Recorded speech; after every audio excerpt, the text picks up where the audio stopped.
All right. Well, thank you for joining me on my LinkedIn Live today. I'm in the middle of a 6-part series of why tax attorneys and estate attorneys distrust insurance agents. And today's topic, when Roth conversions can make things worse, not better.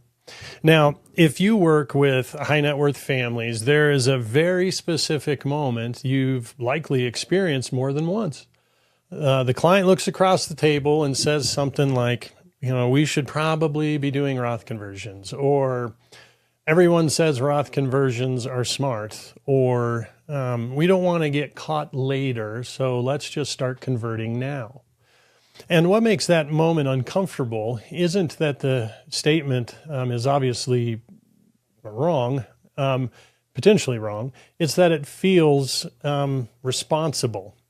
So Roth conversions feel like action. They feel like they're proactive. They feel like they're like discipline, the opposite of avoidance. And because of that, they are rarely questioned as deeply as they should be. And that's what I want to talk about today. Not whether Roth conversions are good or bad in the abstract, but why they so often create worse outcomes when they are driven by the need to do something rather than by proper sequencing.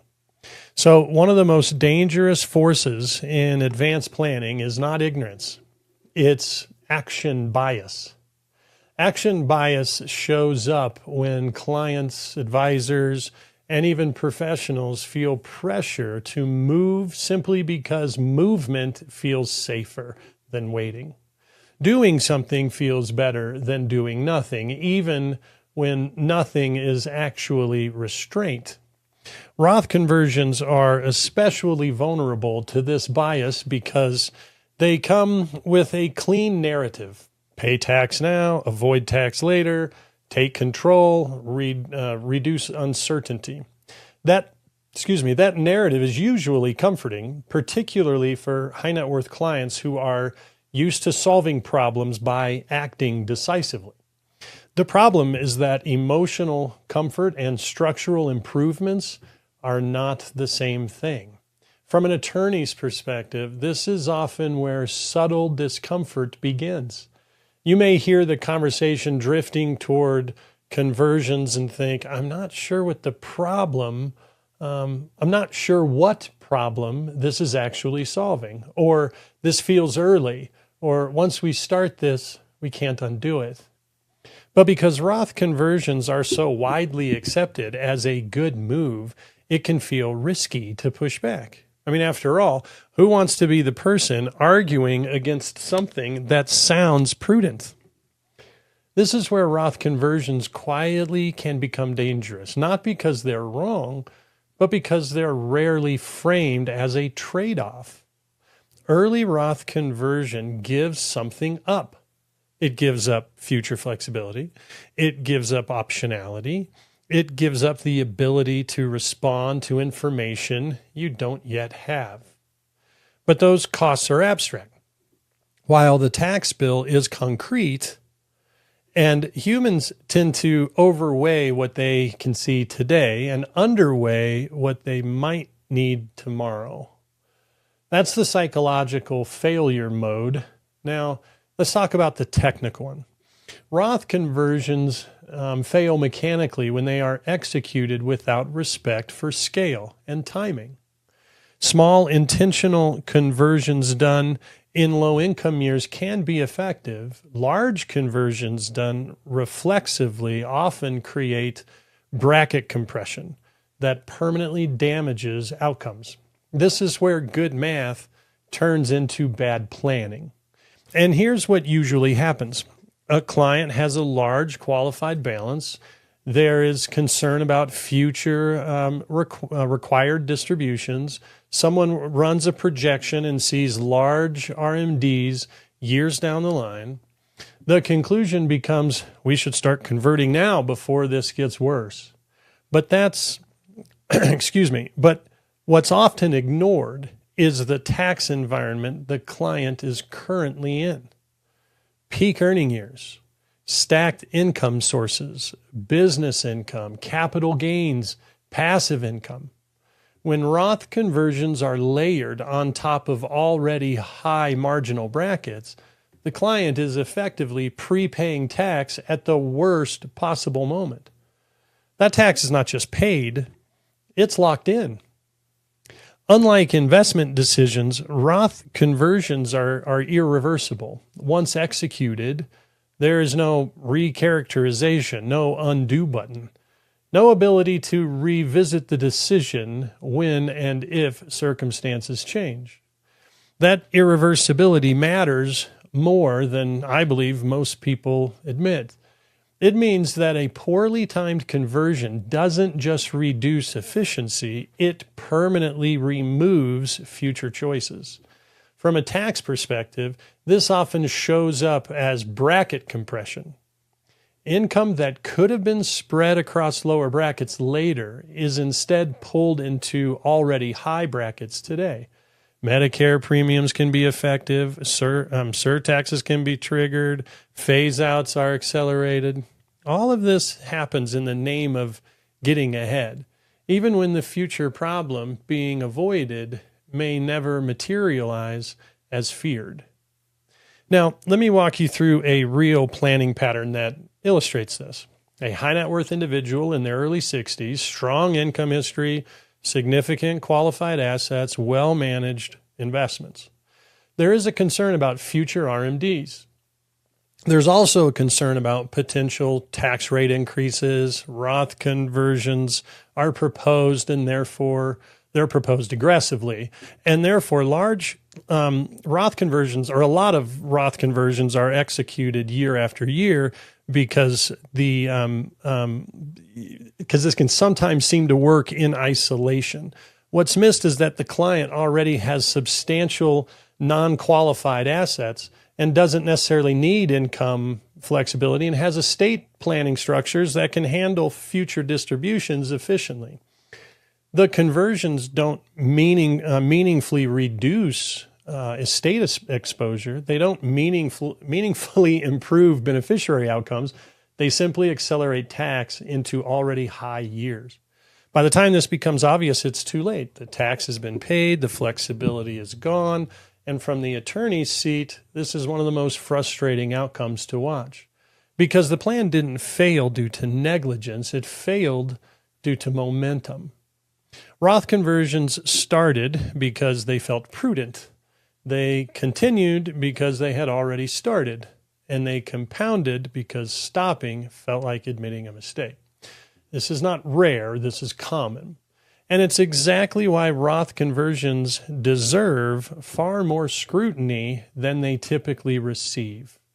This is where I kind of want to pause for a minute, and because so far we've talked about why Roth conversions feel right and how they can go wrong psychologically and technically, but I kind of want to go into like a phase two, a part two, and I want to dialogue on the second failure pattern where Roth conversions create a false sense of control, and then walk through the internal dialogue attorneys experience when they sense something is off but aren't sure how to interrupt the momentum. So from there, we'll land on exactly when Roth conversions deserve a pause, when modeling matters more than action, and when bringing someone like me into the conversation actually can protect the plan instead of complicating it. Now, I want to talk about the second way Roth conversions fail, because this one is less technical and in many ways more dangerous.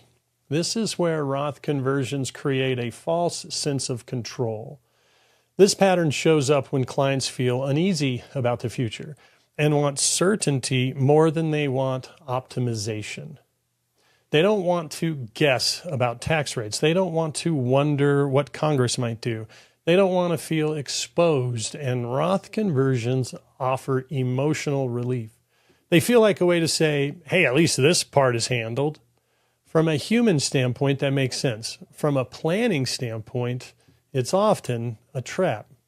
Because what Roth conversions really do in these cases is replace uncertainty with permanence. They take something flexible and turn it into something fixed. And once again, that trade-off is rarely stated out loud.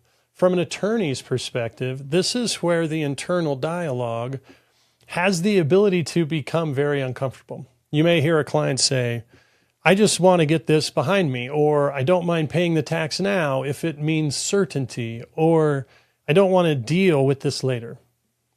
And you may find yourself thinking, well, I understand the emotion, certainly, but I'm not convinced this improves the structure. That's a hard position to be in, because pushing back can feel like arguing against peace of mind. But peace of mind, purchased at the expense of flexibility, is often temporary. Let me give you a pattern that I believe illustrates this very clearly. A client in their late 50s or early 60s, strong net worth, plenty of liquidity, no immediate income need. They are anxious about future tax policy. They are anxious about RMDs. They are anxious about, quote unquote, missing the window. Roth conversions are framed as control. So they convert and convert again and again. But they don't realize that they are locking in assumptions about the future they may not hold. They are assuming tax rates will rise materially. They are assuming future income will remain high. They are assuming their estate structure won't change. They are assuming beneficiaries won't evolve. But planning is not about assumptions. It's about optionality. When Roth conversions are used to soothe anxiety instead of solve structure, they remove the very thing that makes good planning possible, the ability to respond. This is where attorneys often feel boxed in, because once conversions begin, the momentum is hard to stop. Clients say, hey, we already started. Advisors say, we should stay consistent. And suddenly the decision is no longer whether to convert, it's whether to admit the original framing was incomplete. That's a difficult conversation for everyone. This is why restraint is such a critical professional skill in advanced planning. Restraint is not inaction. Restraint is choosing not to lock in a decision until the structure justifies it. From a tax standpoint, this is where Roth conversions quietly eliminate future planning moves. Lower income years later in life become irrelevant because taxes already had been prepaid. Opportunities to shift income across brackets disappears.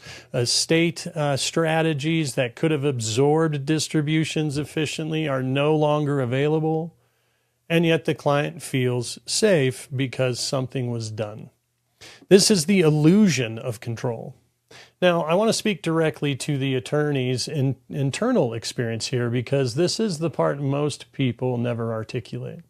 If you're an estate planning or tax attorney, you've probably had moments where a Roth conversion plan is unfolding and you think, this feels premature. I'm not sure what problem this is solving. Once this starts, we can't undo it. I wish we had modeled this more carefully. But pushing back can feel awkward because the conversion has already been framed as responsible, because no one wants to be the voice slowing things down, because stopping momentum feels riskier than continuing it. This is exactly where good planning quietly breaks, not because of bad intent, not because of incompetence, but because restraint was never given permission to exist. This is why Roth conversions should never be treated as a default. They are not a checkbox. They are not a rule. They are not inherently prudent. They are a trade-off, and trade-offs deserve to be modeled, not assumed. So when should Roth conversions actually pause? They should pause when they are being driven by fear rather than structure. They should pause when they are being done at scale without bracket awareness. They should pause when they precede estate modeling. They should pause when the client cannot articulate what flexibility they are giving up. Those are not signals to act. Those are signals to slow down. And this is where collaboration matters most, not to sell a different solution, not to replace one tool with another, but to help everyone involved understand the sequencing. The most valuable professionals in these moments are not the ones who push decisions forward. They are the ones who help clients understand what decisions we remove from the future. This is where someone like me belongs in the conversation. Not because I believe Roth conversions are bad, but because I believe irreversible decisions deserve modeling before execution. If you're an estate planning attorney or a tax attorney and you'd like a one-page checklist outlining when Roth conversions tend to improve outcomes and when they tend to create new problems, just comment checklist below. It's not some fancy marketing brochure. It's really simple because the conversation is fairly simple. I'll send it to you directly if you comment there. And if you'd ever want to compare notes on a case where Roth conversions are being discussed, but something doesn't quite sit right, I'm always open to a professional conversation. No pressure, no selling, just coordination. Again, I'm Kelly O'Connor, and I thank you for spending part of your day with me today.